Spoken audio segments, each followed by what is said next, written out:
नमस्कार प्यारे बच्चों। आज हम प्रश्नावली 4 का भाग 3 को पढ़ेंगे।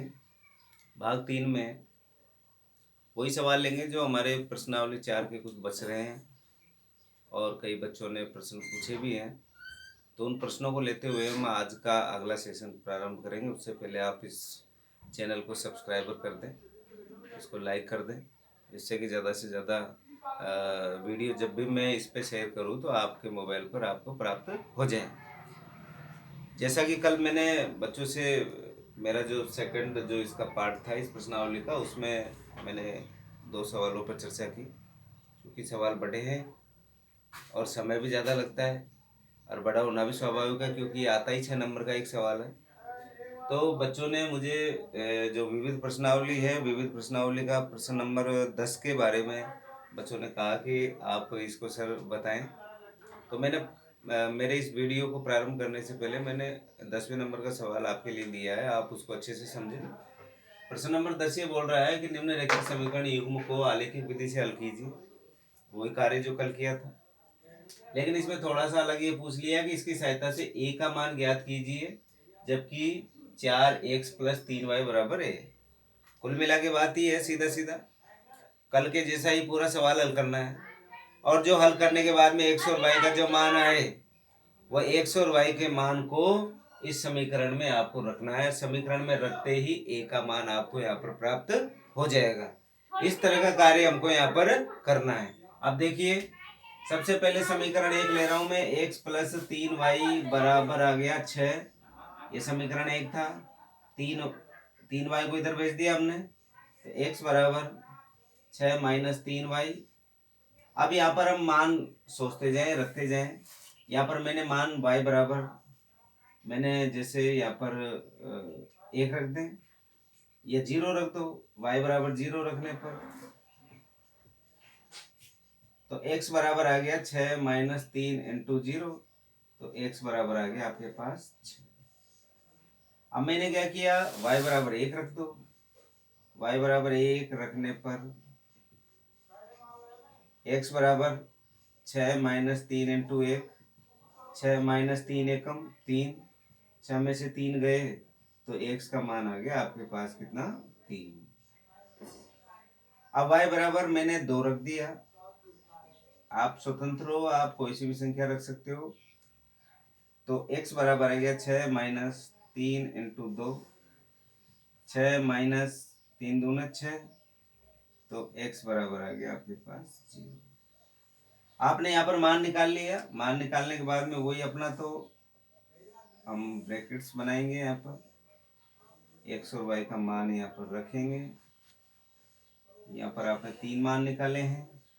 यहाँ पर आपका y का मान 0 था, तब x का मान 6 था। यहाँ पर y का मान 1 है, तब x का मान 3 है। यहाँ पर y का मान 2 है, तब x का मान 0 है। आपने पहले समीकरण को हल किया। समीकरण दूसरा लेते हैं। अब समीकरण दूसरे को मैंने यहाँ पर लिख दिया। जैसे आपके पास है समीकरण 2x - 3y बराबर 12। 3y को मैंने इधर ले लिया। 2x बराबर 12 + 3y, 2 चले गए बटे में, x बराबर 12 + 3y बटा 2। ये आपके पास समीकरण निकल के आ गया। अब इससे हमको y का मान सोचना है। ऐसा मान सोचना है कि पूरा पूरा 2 का भाग चले जाए। जैसे हमने 0 रखा है यहाँ पर, y बराबर 0 रखने पर,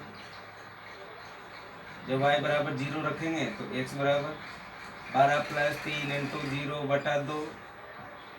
3 को 0 से गुणा किया 0, तो 12 बटा 2, तो यहाँ पर आ गया कितना, 6। y का मान 0, x का मान 6। अब यहाँ पर 1 रखें, 3 एकम 3, 12 3 15, 15 में 2 का भाग दिया तो 7.5 पॉइंटों में लेना नहीं। आप इसमें माइनस रख दें। आप इसमें जैसे माइनस रखोगे, -2 रख देते हैं हम, y बराबर -2 रखने पर। अब 2 क्यों रखा माइनस का, क्योंकि माइनस के 2 को 3 से गुणा करेंगे तो माइनस का 6, और 12 में से 6 गए तो 6, 6 में 2 का पूरा पूरा भाग जा रहा है। तो x बराबर 12 + 3 × -2 बटा 2, 12 3 दूना 6, ये -6 बटा 2, ये आपके पास निकल के आ गया सीधा सीधा 6/2 और ये कितना 3। आपने x का मान 3 निकाल लिया। अब माइनस में रखते हैं, माइनस का 3 से नहीं जाएगा, 3 3 9 और 12 में से 9 गए तो 3, 3 में 2 को भाग दिया तो नहीं आएगा, 1.5 आएगा। इसमें 4 रख देते हैं और वो भी किसके, माइनस के। ये मैंने y बराबर माइनस का 4 रखने पर 4 रखेंगे तो x बराबर 12 + 3 इंटू माइनस का 4/2। यह आ गया 12 - 12/2। 12 में से 12 गए तो 0/2 और ये आ गया आपका 0। हम दूसरा यहाँ पर ब्रैकेट बना देंगे, x और y का मान यहाँ पर रखेंगे। जब x और y का मान रखेंगे तो आप देख के रखें, कई बार हम उल्टे रख देते हैं। यहाँ पर y का मान कितना है 0, तब x का मान कितना निकला था 6। यहाँ पर y का मान कितना है -2, तब x का मान कितना आया था 3। यहाँ पर y का मान है -4, तब x का मान कितना आया है यहाँ पर 0। आपने मान निकाल लिए। अब इसमें एक बात और समझ लें कि ये जो आपके पास जो डिब्बे दिख रहे हैं दोनों में एक जैसी संख्या है, तो हमारा ये मानना है दोनों डिब्बों में अगर एक जैसी संख्या आ जाए तो x और y के जो मान होते हैं वो यही होते हैं। इसका आंसर भी x बराबर 6 आएगा और y बराबर कितना आएगा 0 आएगा। ऐसा कई बार नहीं भी आता, ऐसा नहीं है कि भाई आए तो ही हमारे उत्तर आएगा, नहीं आएगा। तो आप इस तरीके से आप सोच सकते हैं कि 6 और 0, x का मान 6 और y का मान 0, ये कि आपके इसके अंदर आने वाला है। अब इसका हमको ग्राफ खींचना है, आलेख बनाना है, यानी आलेख विधि से हल करना था। हमने यहाँ पर 6 और 0 x का मान ले रखा है, x का मान 6 और y का मान 0। x का मान यहाँ पर 6 है और y का मान 0, 0 यहाँ पर है तो इसकी यहीं पर ये गोला लग गया। दूसरा है x का मान 3, y का मान 1, x का मान 3 रहा और y का मान 1 इसकी सिद्ध में ये रहा, क्योंकि ये देखो ये डॉट डॉट करके इधर जाएगा, ये डॉट डॉट इस लाइन में मिलेगा, यहाँ पर आया।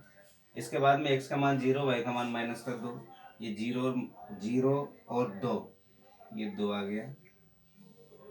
अब इन तीनों बिंदुओं को हम स्केल की सहायता से मिला देंगे और तीनों एक ही लाइन में होंगे, ये भी पक्का मान के चलना। अगर लाइन से थोड़ा बहुत भी अगर ये टेढ़ा है तो आपका आंसर गलत है, ये मान के चलना। ये तीनों एक ही बिंदु पर प्राप्त हुए। अब इन तीनों जो ये बिंदुओं को मिलाने वाली रेखा है, ये रेखा कौन से समीकरण को प्रदर्शित कर रही है, x + 3y = 6, इस समीकरण को प्रदर्शित कर रही है। इसके बाद में अब दूसरे जो समीकरण है उसके भी हमको निर्देशांक पता है x और y के, इनको भी हमको यहाँ पर हल करना है। x का मान यहाँ पर आ गया आपके पास 6, तो इसी को डबल कर दो। फिर x का मान 3 और माइनस कर दो, ये तो रहा 3 और माइनस का 2 यहाँ पर रहा, क्योंकि ये माइनस के 2 की सीध में जाएगा, ये 3 की लाइन में आएगा तो यहाँ पर आया, ये गोला बन गया। x का मान 0, x का मान तो आ गया 0, y का मान -4, ये यहाँ पर आ गया, ये -4 आ गया। अब वही आप स्केल की सहायता से इन तीनों बिंदुओं को मिलाएंगे, तो तीनों बिंदुओं को मिलाएंगे तो ये बिल्कुल एक सीधी रेखा के रूप में हमको प्राप्त होगा। इसको हम इस प्रकार से मिला देते हैं। मिलाने के बाद में ये कौन से समीकरण को प्रदर्शित कर रहा है, 2 नंबर को, 2 को यहाँ पर लिखेंगे, 2x - 3y = 12। यह आपने समीकरण को यहाँ पर प्रदर्शित कर दिया। कई बार वैसे पूछ लेता है बताइए y x पर बने त्रिभुज के निर्देशांक ज्ञात करो, तो y x पर त्रिभुज कौन सा बन रहा है, ये बन गया। हालांकि इसने पूछा नहीं, लेकिन कई बार परीक्षा में अगर पूछ ले तो आपको इसके निर्देशांक आने चाहिए ना। यहाँ पर देखो दोनों बिंदु कट रहे हैं तो ये P है, यहाँ पर x का मान तो है 6 और y का मान कितना है 0, इसको Q मान लो। यहाँ पर x का मान तो कितना है 0 और y का मान कितना है 2, ये R मान लो। यहाँ पर x का मान तो है 0 और y का मान है -4। आपने अगर ये ट्राइंगल के बारे में पूछ ले तो भाई ये जो ट्राइंगल त्रिभुज बना हुआ है, इस त्रिभुज के जो शीर्षों के निर्देशांक ज्ञात करो, तो आप आसानी से कर सकते हैं। अब इसने पूछा है, इसने ये पूछा है कि इसके a का मान ज्ञात करो। अब a का मान ज्ञात करने के लिए आपके पास समीकरण दे रखा है उसने, 4x + 3y = a। x और y का मान आपके पास है 4 इंटू x का मान कितना है यहाँ पर 6 प्लस 3 इंटू y का मान कितना है यहाँ पर 0 बराबर a। 6 चौका 24, 3 को 0 से गुणा किया 0, a 0 में 24 जोड़ा 24 आया, तो a बराबर कितना आ गया आपके पास 24। ये आंसर आ गया इसका। अब इसने थोड़ा सा कल का ही काम किया हमने यहाँ तक तो, लेकिन थोड़ा सा इसने ये आपको घुमाने के लिए, थोड़ा सा डराने के लिए कि भाई इस तरीके से देखे बच्चे कर पाते हैं कि नहीं कर पाते। यानी एक्स और वाई का मान निकालना है और सीधा जो समीकरण आपको दे रखा है उस समीकरण में एक्स की जगह तो आप 6 लिख दो, वाई की जगह कितना लिख दो, 0 लिख दो। आप ए का मान आसानी से यहाँ पर निकाल लोगे। त्रिभुज के भी निर्देशांक पूछे तो भी आप कर सकते हैं, एक्स वाई के पूछे, केवल एक्स और वाई का पूछे तो 6 और 0। कुल मिला के बात ही इस प्रश्नावली से 6 अंक के प्रश्न 100% पूछे जाते हैं। आप अच्छे से तैयार करें। अब सवाल दे रखे हैं अगला, जो प्रश्नावली 4.2 है उसमें से वैसे अभी तक पूछे नहीं गए हैं परीक्षा में, फिर भी हमको आने चाहिए। 4.2 का पहला सवाल है, निम्न असमीकाओं को आलेखी विधि से आपको हल करना है और उसका जो हल है वो समुच्चय के रूप में आपको वहाँ पर दर्शाना है। ये असमीकाएं दे रखी है, एक्स का मान 2 से क्या है, बड़ा भी हो सकता है और क्या हो सकता है, बराबर। इसको पढ़ने का ही तरीका है, क्योंकि ये जो नुकीला हिस्सा है वो छोटे को दर्शाता है और जो खुला वाला हिस्सा वो बड़े को दर्शाता है। यानी जो एक्स है, यहाँ पर दो बातें निकल के आ रही है, आप ध्यान गौर से समझना। एक्स बड़ा है किससे, 2 से। पहली बार एक्स ये बराबर का चिन्ह हो रहा है, एक्स बराबर 2 भी हो सकता है, यानी एक्स बड़ा है 2 से और बराबर 2। कुल मिला के बात ये एक्स का मान या तो 2 हो सकता है या 2 से बड़ा, 2 से छोटा कभी भी नहीं होगा। ये समीकरण आपको, यानी जो असमीका है, आपको बता रही है। इसको जो हल करने के लिए मैंने अभी जो बोला वो मैंने नीचे लिखा है। इस समीकरण, इसको समीकरण के रूप में जब हमने व्यक्त किया तो एक्स बराबर 2, अभी अभी मैंने कहा ये एक्स का मान जो 2 से बड़ा भी होता है बराबर भी होता है, मैंने बराबर के रूप में लिखा है। यहाँ पर स्पष्ट एक सरल रेखा वाई एक्स के समांतर है। वाई एक्स के समांतर इसलिए क्योंकि यहाँ पर एक्स का मान तो आपको पता है, लेकिन वाई का मान तो क्या है, यहाँ पर 0 है। तो जब वाई का मान होगा नहीं तो यहाँ पर होगा, और ये किसके समांतर होगी, वाई के। आप ये ध्यान रखें, जब एक्स का मान हो इस तरीके से तो वाई के समांतर होती है, और अगर यहाँ पर वाई होता तो किसके समांतर होता है, एक्स के समांतर होता है। ये ध्यान रखने वाली बात है। वापस मैं पुनः समझा रहा हूँ, यहाँ पर है एक्स में एक्स बड़ा है और बराबर है 2 से। तो आप जब ये लाइन खींचोगे, ग्राफ खींचोगे, तो ये किसके समांतर होगा, वाई एक्स के। अगर यहाँ पर एक्स की जगह वाई आ जाए तो ये ऐसे समांतर नहीं होगा, ये किसके समांतर होगा, एक्स के। चाहे वो लाइन नीचे हो चाहे वो लाइन ऊपर हो, एक्स के समांतर होगा। तो मेरे कहने का तात्पर्य इतना सा है, अगर एक्स है तो वाई के समांतर होगा, और वाई पूछे तो वो एक्स के समांतर होगा, अगर सिंगल डिजिट में इस तरह का क्वेश्चन है तो। अब एक्स अक्ष के बिंदु 2 और 0 से गुजरेगा, क्योंकि हमको पता है एक्स का मान तो कितना है आपके पास, 2, और वाई का मान अभी भी कहा कि जब आई नहीं तो क्या होगा, इसका मान 0 होगा। और जब 2 और 0 से गुजरेगा तो मूल बिंदु के निर्देशांक होते हैं 0 0 से। एक्स बड़ा है और बराबर है 2 से समीकरण को संतुष्ट नहीं करता है, नहीं करेगा संतुष्ट, क्योंकि यहाँ तो 0 0, यहाँ पर 2 और 0 है। तो इस क्षेत्र में x बराबर 2 से मूल बिंदु के विपरीत दिशा में छायांकित क्षेत्र इसका समुच्चय होगा। किसकी दिशा में, विपरीत दिशा में। ये विशेष ध्यान रखने वाली बात है। और ये हल क्या होगा, समुच्चय। अब ये देखिए, ये आपका वही ग्राफ मैंने छोटे रूप में लिखा, वही x और ये वाई एक्स है, ये मूल बिंदु है, 0 0 को होता है इसका निर्देशांक। जब हमने कहा कि इसका बिंदु 2 और 0 से गुजरेगा तो 2 और 0, एक्स का मान तो 2 है और वाई का मान 0, तो इसी जगह आपके पास ये बिंदु प्राप्त हुआ।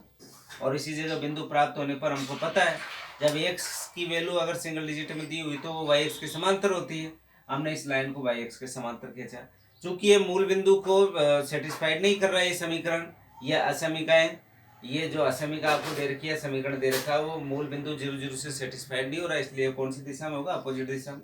आप ऐसे भी सोच सकते हैं, क्योंकि x का मान 2 के बराबर और 2 से क्या होता है, बड़ा, तो 2 से छोटा तो कभी हो ही नहीं सकता। और जब 2 से छोटा नहीं होगा तो इधर तो मान आएगा ही नहीं, यानी 2 से कहाँ होगा, सारे मान बड़े की तरफ होंगे। ये विशेष ध्यान रखने वाली बात है। अगर आपने छोटे की साइज की, यानी 2 का मान, x का मान 2 से क्या होगा, या तो बराबर या बड़ा। बराबर में तो यहाँ पर आए गया, बड़े में इधर ही तो बढ़ेंगे हम।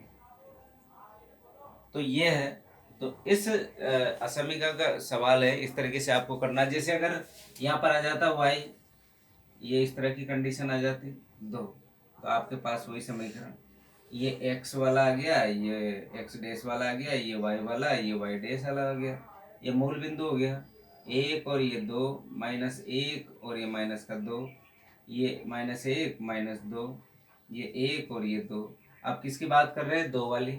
अब दो वाली बात करेंगे तो ये किसके, एक्स का मान देखो, वाई का मान दो के बराबर भी है, ये दो के बराबर भी है, लेकिन ये उसको सेटिस्फाइड नहीं करेगा, तो ये लाइन इस तरीके से खींच जाएगी, क्योंकि ये किसके समांतर हो गया? इसके समांतर हो गया। तो मेरे कहने का तात्पर्य इतना सा है कि आप इन सवालों को रटे नहीं, थोड़ा सा समझ लें। बहुत इजी सवाल है वो, जो हमने 4.1 उसमें, तो फिर भी हमको बहुत सारा हमको हल करना पड़ता है, फिर उसके ग्राफ बनाना पड़ता है। यहाँ कुछ भी नहीं है, तो आपको बस इसको समझना है ये क्या चाह रही है। एक होता है मोड वाला, अगर आपको इस तरीके से दे दे, जिसे मोड के रूप में दे दिया, तो ये मोड का मतलब होता है ये मॉड्यूल्स के रूप में, जैसे ये कोई एक्स है। अब इसका मतलब ये हो गया मॉड्यूल्स के अंदर देने का मतलब कि इसका मान माइनस में भी होगा और किस में होगा? प्लस में भी होगा। इस बात का आपको विशेष ध्यान रखना है। मॉड्यूल्स वाला मैं भी एक सवाल ले रहा हूँ।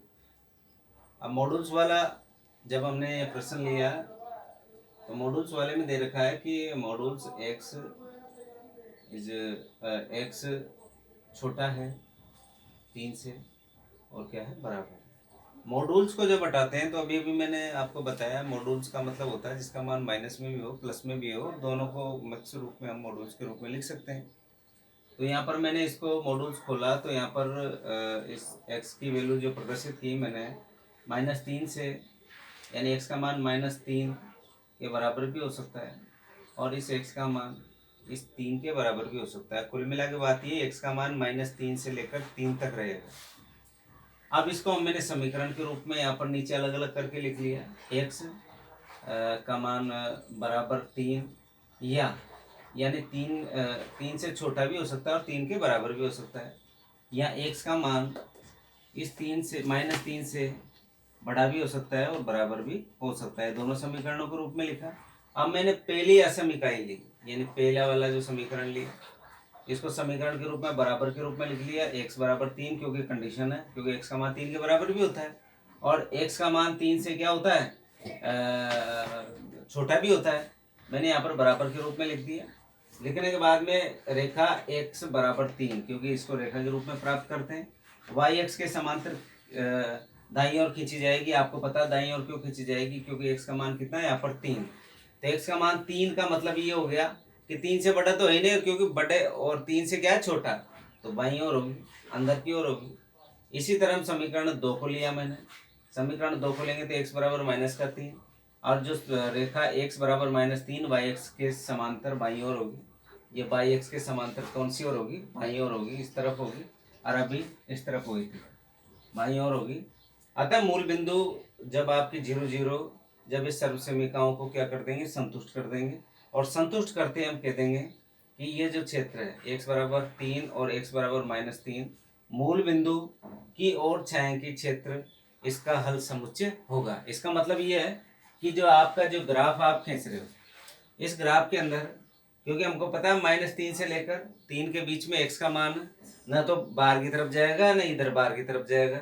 ये तो हमको वैसे भी सवाल को देखने में पता लग रहा है। अब इसने कहा कि मूल बिंदु, जब मूल बिंदु जो के मान जो है आपके निर्देशांक के मूल बिंदु के 0 0, इसको अगर ये सेटिस्फाइड कर रहा है, और कर रहा है सेटिस्फाइड करेगा, तो जो इसकी छाया है वो क्षेत्र के जो दोनों ओर बाईं ओर और दाईं ओर देखती हुई होगी। इस तरीके से हम इसका ग्राफ यहाँ पर बनाएंगे। आप इसको अच्छे से समझें। हालांकि महत्वपूर्ण प्रश्न 4.1 के हैं, लेकिन आपको आने चाहिए। परीक्षा में कुछ भी पूछा जा सकता है। हम बिल्कुल अपनी कमी नहीं छोड़ें। और जो भी आपको इस प्रश्नावली में और भी कोई सवाल हो, मुझे आप मेरे व्हाट्सएप नंबर पर उसकी सूचना दें। और आपने इस वीडियो को देखा, बहुत बहुत धन्यवाद। आप घर में रहें, सुरक्षित रहें। Thank you.